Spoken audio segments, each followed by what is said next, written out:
Welcome to my class students. We are doing English Beehive and the story is The Little Girl. और यहाँ पर हम देखेंगे critical analysis.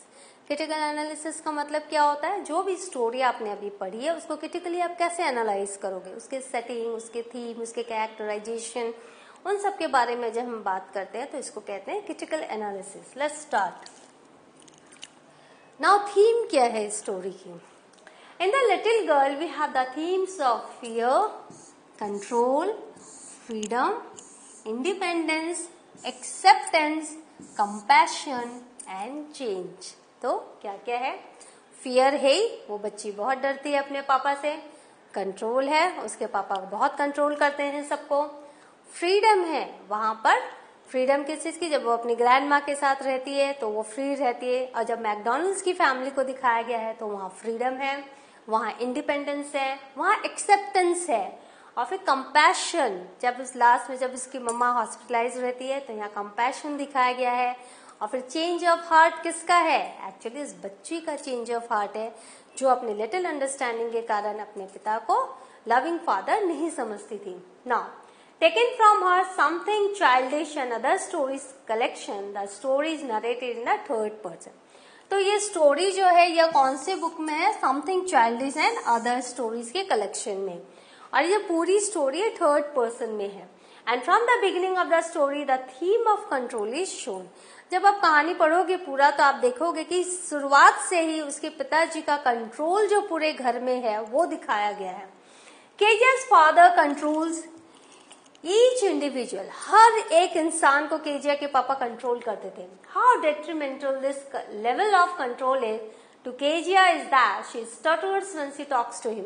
और वो इतना कंट्रोल करते थे, बस सांस वो कंट्रोल नहीं कर पाते थे, बाकी सब कुछ वो कंट्रोल करना चाहते थे कि केजिया उनकी बच्ची जब उनके पास जाती थी तो वो हकलाती थी, स्टटर्स करती थी, as if she is in fear of him. और जब वो कुछ प्रश्न पूछते थे तो वैसे डर के आंसर देती थी. The introduction of the McDonald's to the story suggests that a father who plays with their children rather than dictate to them as Kejia's father does will be closer to their child. तो इसी कहानी में जब हम McDonald's को देखते हैं, उनका जो इंट्रोडक्शन है वो क्या सजेस्ट करता है कि फादर को कैसा होना चाहिए, जो अपने बच्चों के साथ खेलते हैं, ना कि उन्हें हमेशा डिक्टेट करते हैं, उन्हें हमेशा ऑर्डर करते हैं. और वही फादर जो अपने बच्चों के साथ बहुत ही फ्रेंडली रहते हैं, बच्चों के नजदीक रहते हैं.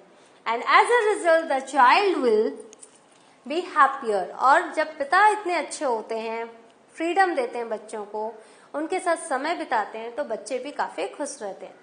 Kezia's father is close to her in the house. घर में केजिया के पिता उसके क्लोज हैं. क्लोज मतलब एक ही घर में दोनों रहते हैं. But treats her as he does his wife. लेकिन उनका जो ट्रीटमेंट है बच्ची को लेकर वो ऐसे ही है जैसे वो अपने वाइफ को ऑर्डर देते हैं. एंड द सर्वेंट्स, और जो अपने सर्वेंट्स को ऑर्डर देते हैं, वो केजिया को एज ए डॉटर ट्रीट नहीं करते थे. सो treats her as he does his wife and the servants, not as a daughter. At the end of the story, we find the theme of compassion and change. लेकिन जब कहानी अंत में आती है तो हमको क्या मिलता है? Theme of compassion and change. When Kezia finds it difficult to sleep, her father, rather than scolding, allows her to sleep in his bed with him. तो उसके पिताजी क्या करते हैं? उसको डांटने के बजाय उसको अलाउ करते हैं कि वो उनके बेड पर उनके पास सो सके.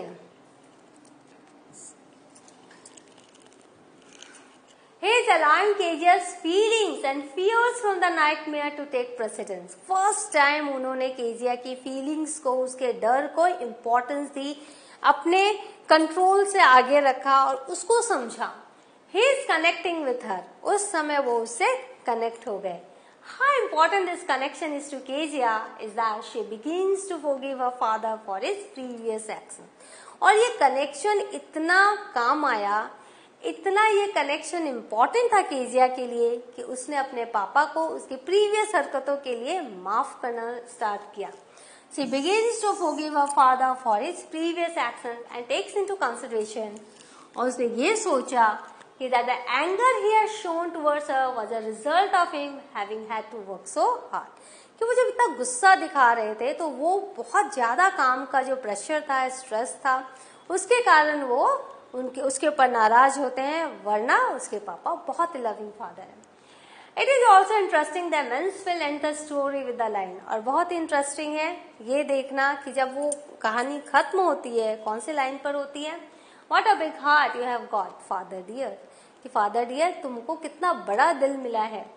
In literature, the heart would usually be associated with love, and it is possible that Mansfield is suggesting that though Kejia's father, तो लिटरेचर में हार्ट का मतलब क्या होता है, लव, और ये पॉसिबल है कि मैन्सफील्ड ये सजेस्ट कर रही हैं, जो हमारी राइटर है वो सजेस्ट कर रही हैं कि केजिया के जो पिता हैं, दो Kezia's father showed her no paternal love, कभी भी उन्होंने ऐसे प्यार नहीं दिखाया उस पर, till the end of the story, जब तक कि वो स्टोरी का एंड नहीं आ रहा था। He does have the capacity to love his daughter, लेकिन उनके अंदर वो कैपेसिटी थी कि वो अपनी बेटी को प्यार कर सके, just as mister McDonald appears to love his children, उसी तरह से जैसे मिस्टर मैकडोनल्ड अपने बच्चों को प्यार करते हैं। तो यहाँ थीम यही है, थीम है कैसे चेंज आता है, कैसे वो छोटी सी बच्ची के बिहेवियर में, उसके अंडरस्टैंडिंग में चेंज आता है अपने पापा को दो अलग परिस्थिति में देखकर। नाउ टाइटल देख लेते हैं। The title is directly connected with the story, the little girl title है, और पूरी की पूरी कहानी छोटी सी बच्ची केजिया पर है। Entire story is based on the experiences and feelings of the little girl. She is a protagonist and readers are emotionally connected with her. वही क्या है, प्रोटैगोनिस्ट है, इस कहानी की मेन पात्र है, heroine, you can say heroine in the sense की मेन फीमेल प्रोटैगोनिस्ट, प्रोटैगोनिस्ट मतलब main part, main character, and readers are emotionally connected with her, और हम सब उससे बहुत कनेक्ट करते हैं। The title thus reveals the idea of the story, और ये जो लिटिल गर्ल है, ये जो टाइटल है, इससे एक आइडिया होती है कि हाँ ये जो पूरी कहानी है छोटी सी बच्ची के ऊपर है। The reader knows that the story revolves around a girl child, the title is short, apt and revealing. तो जो टाइटल है वो शॉर्ट है, छोटा है, सटीक है, और कहानी के बारे में थोड़ी जानकारी देता है, पात्र के बारे में थोड़ी जानकारी देता है। आइडिया क्या है कहानी का? The idea is that fathers are too tired, work too hard and sometimes don't have time for their children. क्योंकि जो पिता होते हैं उन्हें घर चलाना होता है, पिता हर समय बाहर की दुनिया में, बाहर के स्ट्रगल से जूझते हैं, तो वो बहुत टायर्ड होते हैं, बहुत कड़ी मेहनत करते हैं, और इसीलिए उनके पास अपने बच्चों को देने के लिए समय नहीं होता। They all love their children, लेकिन इसका मतलब ये नहीं है कि वो अपने बच्चों को प्यार नहीं करते, वो अब अपने बच्चों को बहुत प्यार करते हैं। There are different kinds of father, इस दुनिया में अलग अलग तरह के पिता हैं, लेकिन हर एक पिता अपने बच्चों को बहुत प्यार करता है। The plot follows the chronological order of events, और जब आप प्लॉट देखेंगे तो आप देखोगे कैसे क्रोनोलॉजिकली हर एक घटना सिलसिलेवार ढंग से हुई है। उसके पिता जा रहे हैं, और उसके बाद अब जब स्टोरी पढ़ोगे पूरी स्टोरी आपको एक सीक्वेंस ऑफ इवेंट्स मिलेगा। Exposition is at the beginning when we got acquainted with the main characters. जो कहानी का एक्सपोजिशन है वो हमें मिलता है जब हमें मेन कैरेक्टर से हमारी जान पहचान होती है। केजिया का डरना, ग्रैंड माँ, पिताजी का जो रिलेशन है केजिया के साथ, उसके बारे में, फिर संडे आफ्टरनून के बारे में। तो इस तरह से हमें मेन कैरेक्टर्स के बारे में पता चलता है। Complication represents the moment when Kezia stutters and speaking with her father. Complications कब आते हैं? जब केजिया, हम देखते हैं कि केजिया अपने पिताजी के सामने स्टटर करती है। देयर आर टू क्लाइमेक्सेस, दो क्लाइमेक्स हम कह सकते हैं। Firstly climax is when Kezia breaks the paper into pieces. एक क्लाइमेक्स आता है जब केजिया क्या करती है, वो जो पापा की स्पीच है उनको फाड़ कर पिन कुशन में फिल करती है। Secondly climax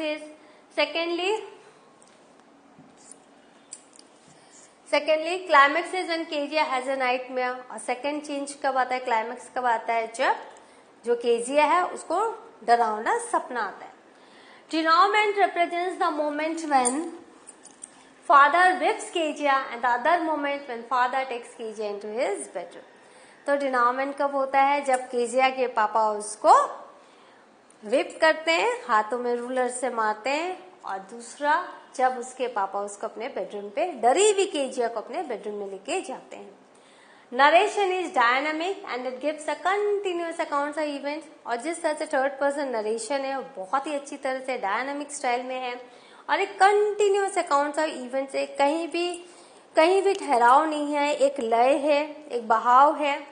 third person narration represents the narrator himself. Narration is intercepted with dialogue, और जो डायलॉग है वो पूरी नरेशन में है, छोटे छोटे डायलॉग्स हैं। Throughout the dialogue the characters are better portrayed, और थ्रू द डायलॉग्स के थ्रू कैरेक्टर्स को बहुत अच्छे से और निखार के लाया गया है, पोर्ट्रे किया गया है। It also brings the action nearer to the reader, और जितने भी एक्शंस हैं उनसे हमें हमारी पहचान बनती है। मेक्स इट से मोर स्विफ्ट एंड मोर इंटेंस, तो डायलॉग से जो है हम आगे की घटनाओं को समझ पाते हैं और हम और ज्यादा कनेक्ट होते हैं कैरेक्टर से। Tone conveys feelings and emotions, तो कहानी का टोन क्या है, फीलिंग्स है, इमोशंस है। From the very beginning the author keeps the readers in suspense, और वो जो छोटी बच्ची हो क्यों डरती है, क्यों रिलीव्ड होती है जब उसके पापा की गाड़ी की आवाज दूर दूर उससे होती जाती है, तो ये सब सस्पेंस क्रिएट करता है। The reader is eager to find out who this he is, और जब स्टार्टिंग में हमें नहीं पता चला था वो ही कौन है, पता बाद में पता चलता है वो उसके पिता हैं। Dramatic mood, father's attitude towards his daughter, तो जब पिता का जो एटीट्यूड है आपने देखा होगा, वो उसको आउल, ब्राउन आउल बुलाते हैं, वो उसको डांटते हैं, वो रूलर से उसको हिट करते हैं, तो ये बहुत ही उनका एटीट्यूड जो है बहुत ही ड्रामेटिक है। और जो बच्ची है वो कैसे सफर कर रही है, बच्ची कह रही है कि क्यों भगवान ने पिता को बनाया, तो इस तरह के जो ड्रामेटिक मूड्स हैं वो हम रीडर्स भी फील करते हैं। So, what have you learnt? We have learnt that through the title, through the theme, through the characterization, हमने क्या देखा कि हमने देखा कि ये जो पूरी कहानी है इसमें बहुत ही साइकोलॉजिकल कॉन्फ्लिक्ट है और बच्ची को लेकर there is a psychological conflict, और बहुत ही सटल ऑब्जर्वेशन है उस छोटी सी बच्ची के दिमाग में क्या चल रहा है, उसको ऑब्जर्व करना, उसको लिखना, ये एक बहुत ही बड़ी काबिलियत की बात है, क्योंकि हम वो समझ पा रहे हैं, हम कनेक्ट कर पा रहे हैं उस बच्ची से। और लास्ट में उसके पिता को जो राइटर है उन्होंने एज ए विलेन नहीं प्रस्तुत किया, उन्होंने एज ए लविंग फादर प्रस्तुत किया। तो जो स्टोरी का जो एंड है वो बहुत ही अच्छा है, बहुत ही यू कैन से कि हमें कनेक्ट करता है अंडरस्टैंड करने में फादर डॉटर रिलेशनशिप को लेकर। और हम जब ये कहानी पढ़ते हैं तो हमें एक सेंस ऑफ फुलफिलमेंट आती है। ये एक सैड स्टोरी के रूप में हम याद नहीं रखते, बल्कि एक बहुत अच्छी स्टोरी के रूप में याद रखते हैं। और हमें एक अंडरस्टैंडिंग भी दी गई है कि दो fathers look very tough heart, but it's not that their heart is also very stony, they are very loving. So in the next class we will do the question answer of this particular chapter. Till then, have a good revision of this. And why this critical analysis is, you won't get question like critical analysis of the story, but this is very important to understand. जब आप बड़े questions लिखते हो और जब आप extract based भी लिखोगे तो कहाँ क्या फीलिंग है, कहाँ क्या बताया गया है राइटर ने, आप इस तरह से जब ये एनालिसिस को देखोगे तो आप उसको ऐड कर सकते हो, आपकी अंडरस्टैंडिंग जो है और भी अच्छी होगी स्टोरी को लेकर। तो have a good revision of this particular session. In the next session I will be here with the question answer of this chapter.